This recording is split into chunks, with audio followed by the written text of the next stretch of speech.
जय Hind and hello guys, स्वागत है आपका आपके अपने YouTube चैनल ज्ञानदेही होस्ट में। और इस वीडियो में मैं आपको बताने वाला हूं बिहार पुलिस सब इंस्पेक्टर यानी कि एसआई यानी कि दरोगा ऑनलाइन फॉर्म 2025 के बारे में, जहां पर गाइस आपको latest update and last date update के साथ फॉर्म कैसे फिल करना है इसके बारे में संपूर्ण जानकारी दी जाएगी। गाइस आपके पास कुछ ही दिन बचे हैं इस फॉर्म को भरने के लिए, तो जितना जल्दी हो सके फॉर्म को भर लीजिए, क्योंकि गाइस आपको बता दो कि फॉर्म को भरने की लास्ट डेट 26 अक्टूबर 2025 है। तो अगर आप इसमें एलिजिबल है और आप अभी तक फॉर्म को नहीं भरे हैं तो इस वीडियो को देख करके फॉर्म भरिए, क्योंकि यहाँ पर आप बाकी कैंडिडेट की गलतियों से सीख करके अपने फॉर्म को भरेंगे और आपका फॉर्म रिजेक्ट भी नहीं होगा। चलिए शुरू करते हैं। अगर आपने अभी तक वीडियो को लाइक शेयर नहीं किया हो तो कर दे और चैनल को सब्सक्राइब कर लेना। फिर जो लिंक मैंने आपको इस वीडियो को डिस्क्रिप्शन में दिया है आप ओपन करिए, जो कि आपको ओपन करना अनिवार्य है। जैसे आप इसको ओपन कर लेंगे तो आपको जानने को मिलेगा कि ये भर्ती 1799 पोस्ट पर निकाली है। एज लिमिट आप देख सकते हैं मिनिमम 20 है और मैक्सिमम 37 मेल के लिए और 40 फीमेल के लिए। फिर आप यहां पर देखेंगे कि सभी कैटेगरी कैंडिडेट के लिए 100 रुपये फीस है, चाहे आप बिहार के या फिर किसी अन्य स्टेट के। अन्य स्टेट के कैंडिडेट भी आप इसमें अप्लाई कर सकते हैं, बट एक कंडीशन है कि आप अपनी जो स्टेट है उसके अंदर चाहे किसी भी कैटेगरी से क्यों ना आते हो, बट आप यहां पर जनरल के अंदर काउंट किए जाएंगे। अगर आप मेल है तो जनरल मेल में काउंट होगे और अगर आप फीमेल है तो जनरल फीमेल में काउंट होगे। और किस कैटेगरी के लिए कितनी वैकेंसी है वो आप यहाँ पर देख सकते हैं। अप्लाई करने के लिए ग्रेजुएशन की योग्यता मांगी है, जो कि आपने 1 अगस्त 2025 तक कंप्लीट कर ली हो। फिर आप यहाँ पर सिलेक्शन प्रोसेस जानेंगे और जानेंगे कि इसमें आपकी हाइट कितनी होनी चाहिए। कैटेगरी वाइज आपको यहाँ पर हाइट दी गई है, जैसे कि जनरल ओबीसी के लिए 165, अदर के लिए 160। फिर आपकी फीमेल की, उसके अलावा चेस्ट कितनी होनी चाहिए, आपको हाई जंप कितना करना होगा, रनिंग कितनी करनी होगी, ये सब इन्फॉर्मेशन यहाँ पर आपको दी गई है। अब ये सब इन्फॉर्मेशन आपने चेक कर लिया, अब आप क्लियर हो चुके होंगे कि मैं इसमें अप्लाई करने के लिए एलिजिबल हूँ या फिर नहीं हूँ। अगर है और आपका इंटरेस्ट है और आपने अभी तक फॉर्म नहीं भरा तो आप इंपॉर्टेंट लिंक्स के सेक्शन में आएंगे और अप्लाई ऑनलाइन लिंक ओपन करेंगे। अब गाइज आपके सामने यहाँ पर अप्लाई का पोर्टल आ जाएगा। तो यहाँ पर आ जाने के बाद में आप सबसे पहले step first resistor and make payment, इसके ऊपर क्लिक करेंगे। देन आपके सामने यहाँ पर इंस्ट्रक्शंस आएंगे, आप चाहे तो इनको हिंदी के अंदर भी यहाँ से रीड कर सकते हैं। अगर आपको इंग्लिश के ही का अंदर करना है तो आप इंग्लिश सेलेक्ट रहने दीजिएगा। फिर आप नीचे की तरफ आएंगे और यहाँ पर डिक्लेरेशन पर टिक करेंगे and then proceed to registration and payment, इसके ऊपर क्लिक करेंगे। इसके बाद एंटर एप्लीकेंट फुल नेम, तो आपका जो फर्स्ट नेम है पहले तो आपको वो डालना है, फिर आपका मिडिल नेम नया हो तो खाली छोड़ देना और उसके बाद में जो आपका सरनेम यानी कि लास्ट नेम है वो एंटर कर देना। उसके बाद आप यहाँ पर नेशनलिटी में इंडियन सेलेक्ट कर लेंगे। फिर आप यहाँ पर आपका मोबाइल नंबर डालेंगे जो कि आप रजिस्टर करना चाहते हैं। उसके बाद आप आपका ईमेल एड्रेस डालेंगे। फिर आपसे पूछे are you a domicile of Bihar state, यानी कि क्या आप एक बिहार स्टेट के निवासी है, अगर है तो यस। और उसके बाद में जो आपकी कास्ट कैटेगरी है बिहार के अंदर वो आप सिलेक्ट कर सकते हैं, बट अगर आप बिहार से नहीं है तो आप नो करेंगे। और नो करने के बाद आप देखेंगे कि आपको बोला जा रहा है कि आप यहाँ पर जनरल कैटेगरी के अंदर कंसिडर किया जाएंगे। साथ ही बोला है कि you have selected domicile of Bihar state as no, तो आपको जनरल के अंदर रखा जाएगा। फीस यहाँ पर सभी के लिए 100 ही है और आपको ना तो एज के अंदर छूट मिलेगी, क्योंकि जैसे कि मैंने कहा कि ये जो रिलैक्सेशन के फायदे हैं ये जो बिहार स्टेट के हैं उन्हीं को मिलेंगे। तो अगर आप बिहार से हैं तो यस करके आप बताइए कि आपकी कास्ट कैटेगरी कौन सी है। और जैसे कि अगर मैं यहाँ पर जनरल सेलेक्ट करता हूँ तो मेरे सामने आपको बोला कि you have selected SC category, please make sure to submit relevant certificate at the time of document verification, यानी कि आपको रिलेवेंट सर्टिफिकेट डॉक्यूमेंट वेरिफिकेशन के टाइम पर देने होंगे। इसके बाद आप यहाँ पर देखेंगे नीचे ऑप्शन है सिलेक्ट एप्लीकेंट जेंडर, तो आप आपका जेंडर सेलेक्ट कर लेंगे। फिर जो आपकी डेट ऑफ बर्थ है वो आप यहाँ पर कैलेंडर के ऊपर क्लिक करके सेलेक्ट कर लेना, पहले डे फिर मंथ और उसके बाद में जो भी ईयर है वो आप सेलेक्ट कर लीजिएगा। इसके बाद आपसे पूछे are you an employee of Bihar government, क्या आप एक बिहार गवर्नमेंट के एम्प्लॉय है, अगर है तो यस, नहीं तो आप नो करेंगे। फिर क्या आप एक सर्विसमैन है, अगर है तो यस, नहीं तो यहाँ पर भी आपको नो कर देना है। इसके बाद आप यहाँ पर नीचे प्रोसीड के ऊपर क्लिक करेंगे। अब गाइज आपने जो इन्फॉर्मेशन अभी भरी है वो सभी आपको ऊपर की तरफ देखने को मिल जाएगी। आप इन सभी जानकारी को डबल चेक कर लेना, क्योंकि बाद में इन इन्फॉर्मेशन को आप एडिट नहीं कर पाएंगे। अगर आपको लग रहा है कि इन्फॉर्मेशन देखने के बाद में कि कोई गलती हो गई है तो आप एडिट एप्लीकेंट डिटेल्स के ऊपर क्लिक करके उसको एडिट कर लेंगे, नहीं तो आप यहाँ पर टिक करेंगे और ये कैप्चा कोड डालेंगे और फिर उसके बाद मेक पेमेंट के ऊपर क्लिक करके यहाँ से ओके कर देंगे। फिर गाइज आपको यहाँ पर पेमेंट के पेज पर ट्रांसफर किया जाएगा। आप आपकी application fees debit credit card, SBI corporate credit card, internet banking या फिर यूपीआई या फिर वॉलेट, तो यानी कि इनमें से किसी भी माध्यम का इस्तेमाल करके आप जमा कर पाएंगे। तो आप यहाँ पर इनमें से किसी भी माध्यम का इस्तेमाल करके अपनी फीस जमा कर लीजिए। फिर मैं आपको यहाँ पर आगे का प्रोसेस दिखाता हूँ। पेमेंट सक्सेसफुल हो जाने के बाद में आप यहाँ पर कुछ ऐसा इंटरफेस देखेंगे जहाँ पर आपको बोला है कि आपका पेमेंट रिसीव कर लिया गया है। अब आप यहाँ पर proceed to fill application form इसके ऊपर क्लिक करेंगे।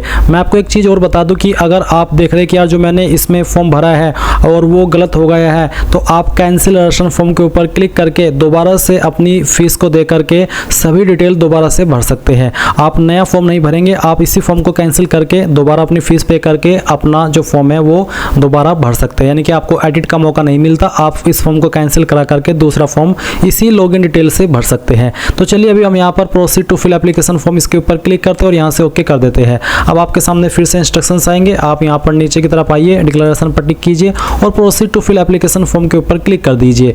अब आपको यहाँ पर पोस्ट के ऊपर क्लिक करके सब इंस्पेक्टर सेलेक्ट कर लेना है। फिर आप यहाँ पर जो आपका फादर नेम है वो एंटर करेंगे। फादर नेम एंटर करने के बाद में आप यहाँ पर आपका जो माताजी का नाम है वो डालेंगे एंड देन आपको मैरिटल स्टेटस बताना है, अनमैरिड, मैरिड या फिर डाइवोर्सी, जो भी है वो आप सिलेक्ट कर लेंगे। सिलेक्ट आइडेंटिटी कार्ड टाइप, कोई एक आईडी इनमें से आपको सिलेक्ट कर लेनी है, चाहे वो आधार कार्ड हो, वोटर आईडी हो, पैन कार्ड हो, जो भी है वो आप सिलेक्ट कर लेना।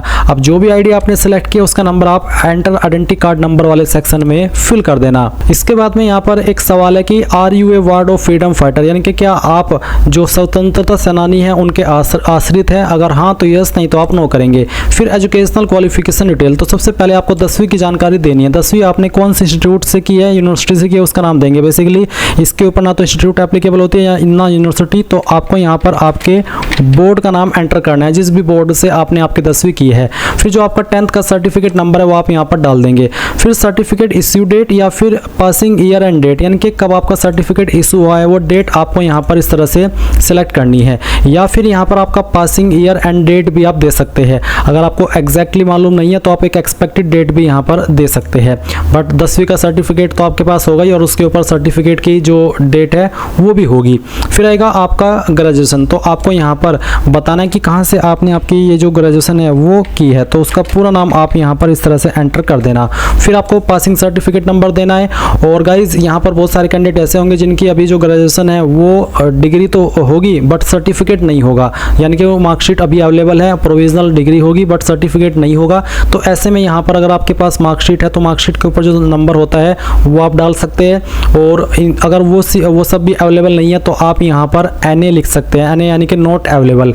उसके बाद आप देखेंगे certificate issue date, passing year and date. तो अगर आपका सर्टिफिकेट आपके पास अवेलेबल है तो आपका सर्टिफिकेट इशू डेट आप यहाँ पर इस तरह से सिलेक्ट कर लीजिएगा, जैसे कि मैं आपको सिलेक्ट करके दिखा रहा हूँ। और अगर आप यहाँ पर मार्कशीट की इन्फॉर्मेशन दे रहे हैं और आप NA लिख रहे हैं, यानी कि आपके पास अभी अवेलेबल नहीं है, तो आप यहाँ पर इसमें जो आपकी पासिंग ईयर है एंड डेट है वो आप इस वाले सेक्शन में सिलेक्ट करेंगे।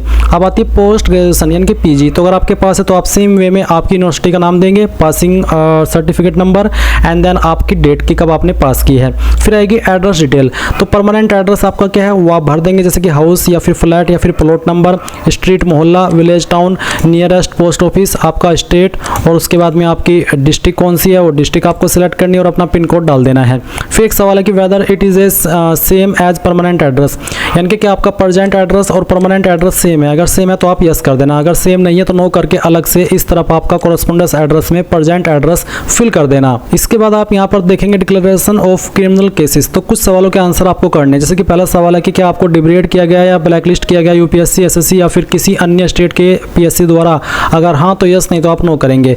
क्या आपके ऊपर इनमें से कोई केस चल रहा है, आपके ऊपर केस दर्ज हुआ है, क्या आप किसी केस में दोषी ठहराए गए हो। अगर हाँ तो आपको यस करना है सवाल पढ़ के, नहीं तो आप इन सभी ऑप्शन में नो कर देना। नो करने का मतलब है कि आपका रिकॉर्ड बिल्कुल क्लियर है। अब आप फोटो अपलोड करेंगे, फोटो आपका किस तरह का एक्सेप्ट होगा, किस तरह का रिजेक्ट हो आप चेक कर सकते हैं। और आपके फोटो का फॉर्मेट JPG या फिर PNG चल जाएगा, साइज 100 KB से कम रहना चाहिए। तो अब आप क्या करेंगे, चूज फाइल के ऊपर क्लिक करेंगे और जहाँ पर भी आपकी फ़ोटो फाइल है वो आपको यहाँ पर सिलेक्ट कर लेनी है। फ़ोटो फाइल सेलेक्ट करने के बाद में आप यहाँ पर ओपन करेंगे, आपका फोटो इस तरह से आ जाएगा। फिर आप यहाँ पर इंग्लिश वाला सिग्नेचर अपलोड करेंगे और हिंदी वाला। इंग्लिश वाला सिग्नेचर आपका कुछ भी हो सकता है, क्योंकि सिग्नेचर तो सिग्नेचर होता है, साइन में आप कुछ भी कर देते हैं, बट सिग्नेचर आपका कैपिटल लेटर में नहीं होना चाहिए। और हिंदी सिग्नेचर में आप सिंपल आपका जो हिंदी नाम होता है, जो भी पूरा नाम है वो आप यहाँ पर अपलोड कर देना। तो चूज फाइल के ऊपर क्लिक करना और जहाँ पर भी आपकी सिग्नेचर की फाइल है वो सेलेक्ट करना, ओपन करना, आपका सिग्नेचर यहाँ पर आ जाएगा। फिर आप हिंदी सिग्नेचर अपलोड करेंगे ब्लैक इंक के द्वारा ही, व्हाइट पेपर पर, साइज 50 KB से कम, और फिर आप यहाँ पर प्रोसीड प्रोसीड कर देंगे। अब गाइज आपने जो भी जानकारी अभी भरी उसका प्रीव्यू आपके सामने आएगा। सभी इन्फॉर्मेशन आप यहाँ पर एक एक करके चेक करेंगे। अगर आपको लग रहा है कि इन्फॉर्मेशन गलत हो गई है तो एडिट डिटेल्स के ऊपर क्लिक करके एडिट कर लेना, नहीं तो यहाँ पर डिक्लेरेशन को टिक करना और ये जो कैप्चा कोड आपके डिस्प्ले के ऊपर आए वो आपको यहाँ पर एंटर करना है। इसको एंटर करने के बाद में आप यहाँ पर सबमिट एप्लीकेशन के ऊपर क्लिक करेंगे और ओके कर देंगे। एक बार फिर से ओके करेंगे। अब आप देखेंगे कि आपका फॉर्म प्रोविजनली सबमिट हो चुका है। अब आप प्रिंट एक्नॉलेजमेंट इसके ऊपर क्लिक करेंगे और आपके सामने यहाँ पर इस तरह से आपका फॉर्म का प्रिंट आ जाएगा। आप इसको सेव कर लेना PDF के रूप में और बाद में प्रिंट करा लेना। और गाइज अगर आप ये इन्फॉर्मेशन देखने के बाद में यहाँ पर कोई इसमें देखते कि यार मेरी जानकारी गलत हो गई है तो आप उसको, जैसे कि मैंने शुरुआत में ही बताया था, कैंसिल करके दोबारा से भर सकते हैं। तो इस तरह से आप लोग बिहार पुलिस सब इंस्पेक्टर यानी कि SI ऑनलाइन फॉर्म 2025 भर पाएंगे। आई होप ये प्रोसेस आपको पसंद आया होगा। So thanks for watching. जय हिंद।